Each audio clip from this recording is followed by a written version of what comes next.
ಮುಚ್ಕುರಿ. ನಾನು 1ನೇ ತರಗತಿಯಲ್ಲಿ ಓದುತ್ತಿದ್ದೇನೆ. ಇಂದು ಆಗಸ್ಟ್ 15 ಪ್ರಥಮವಾಗಿ ಎಲ್ಲರಿಗೂ ಸ್ವಾತಂತ್ರ್ಯ ದಿನಾಚರಣೆಯ ಶುಭಾಶಯಗಳು. ಆಗಸ್ಟ್ 15 1947ರಂದು ಬ್ರಿಟಿಷ್ ಆಡಳಿತದಿಂದ ಭಾರತಕ್ಕೆ ಸ್ವಾತಂತ್ರ್ಯ ಸಿಕ್ಕಿತು.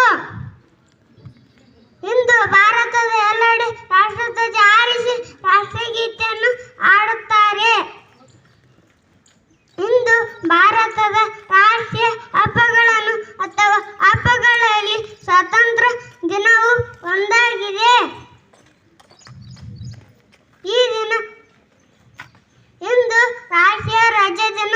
ಈ ದಿನ ನಮ್ಮ ಸ್ವಾತಂತ್ರ್ಯಕ್ಕೆ ಹೋರಾಡಿದ ಹೋರಾಟಗಾರರ ತ್ಯಾಗವನ್ನು ನೆನಪಿಸುವ ದಿನ. ನಾನು ನನ್ನ ದೇಶವನ್ನು ತುಂಬ ಪ್ರೀತಿಸುತ್ತೇನೆ ಎಂದು ಹೇಳುತ್ತಾ ನನ್ನ ಚಿಕ್ಕ ಭಾಷಣವನ್ನು ಮುಗಿಸುತ್ತೇನೆ.